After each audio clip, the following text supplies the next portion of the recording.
उत्तर प्रदेश की 10 विधानसभा सीटों के लिए जल्द ही उपचुनाव की घोषणा होनी है। और उससे पहले अगर हम बात करें तो कानपुर की सीसामऊ सीट एक हॉट केक सीट बनी हुई है। उसका सबसे बड़ा कारण यह है कि जहां पर बीजेपी पिछले 22 सालों से इस सीट पर अपनी जीत दर्ज नहीं करा पाई है, वहीं पर समाजवादी पार्टी फिर से अपने आप को रिपीट करना चाहती है। अगर हम बीजेपी की बात करें तो एक दौर वो भी था जब इसी सीट पर बीजेपी के प्रत्याशी एक एक बार नहीं बल्कि लगातार दो दो तीन तीन बार जीता करते थे और कई बार यहाँ से विधायक बीजेपी का ही बना है। लेकिन फिर परिसीमन हो जाता है और उसके बाद स्थितियां भी बदल जाती हैं। पहले जहां पर तकरीबन 1.5 लाख के आसपास वोट हुआ करते थे, अब वही वोट 3 लाख के आसपास पहुंच गए हैं।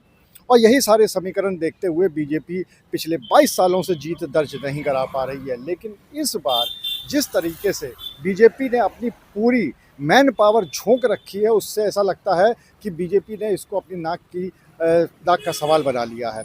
लेकिन आज हम समाजवादी पार्टी की बात करने वाले हैं, वो इसलिए क्योंकि अभी तक ऐसा लग रहा था कि समाजवादी पार्टी यहाँ पर काफ़ी बहुत हल्के में चल रही है, या ये कह सकते हैं कि बहुत इत्मीनान से बैठी हुई है और उसको ऐसा लगता है कि वो ये सीट जीत ही जाएगी। उसके पीछे का जो कारण है वो ये कि सबसे पहली बात तो इस सीट पर सबसे ज़्यादा मुस्लिम वोटर हैं। तकरीबन 1 लाख के आसपास यहाँ पर मुस्लिम वोटर हैं। और दूसरी बात ये कि लगातार कई सालों से समाजवादी पार्टी जीतती आ रही है और यहाँ पर जो उनके विधायक थे इरफान सोलंकी, जब उनसे उनको कोर्ट से सज़ा हुई है 7 साल की, तब से समाजवादी पार्टी का ये मानना है कि जो सिंपैथी वोट है वो भी इरफान सोलंकी की तरफ ही जाएगा।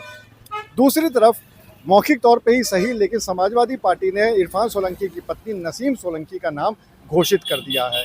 तो इस बात से भी लेकर समाजवादी पार्टी काफ़ी मुतमईन है कि हाँ, इस सीट पर उनकी ही जीत दर्ज होगी। लेकिन जिस तरह से बीजेपी ने अपनी पूरी पावर झोंक दी है, यहाँ तक कि बीजेपी को जो लग रहा है वो ये लग रहा है कि यहाँ पर जो दूसरा सबसे बड़ा बैक वोट है, जो कि पिछड़ा है, दलित है, उस पर सबसे ज़्यादा बीजेपी का फोकस है।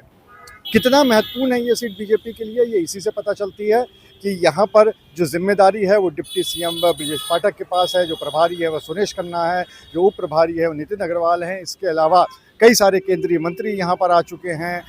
गुजरात के पूर्व सीएम रूपानी जी वो भी आ चुके हैं। तो इससे देखा जा सकता है और समझा जा सकता है कि सिर्फ यूपी की ही बात नहीं है, बल्कि पूरे इंडिया के जो उनके कद्दावर हैं बीजेपी के नेता, उनको यहाँ पर बुलाया जा रहा है सीसामऊ सीट के लिए। ऐसे में अब समाजवादी पार्टी ने भी अपनी कमर कस ली है और अनुसूचित जाति और पिछड़ों की तरफ भी समाजवादी पार्टी जा रही है। इसी को देखते हुए इटावा से उनके सांसद जितेंद्र दोहरे, उनको अब कमान दी गई है कि वो यहाँ पर सीसामऊ में देखें, क्योंकि दूसरा सबसे बड़ा, पहला जो वोट बैंक है वो तो मुस्लिम का है ही है। समाजवादी पार्टी मान के चल रही है कि इसमें से मैक्सिमम वोट उसी को मिलने हैं। ऐसे में अगर दलित और पिछड़े उनके साथ आ जाते हैं तो कहीं ना कहीं एक तरह से उनकी जीत पर मोहर लग जाएगी।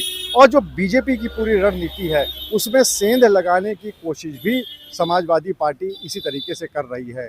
तो अब समाजवादी पार्टी ने पूरा मन बना लिया है, जितेंद्र दोहरे को कमान दे दी गई है और अब ऐसा लगने लगा है कि यहाँ पर कोई भी कमी समाजवादी पार्टी नहीं छोड़ना चाहती है और पूरी ताकत से, भले वो ये मान के चल रही है कि सीट उसके खाते में जाएगी, वही जीतेंगे, लेकिन इसके बावजूद वो पूरी ताकत से अब अपनी लड़ाई लड़ने वाली है।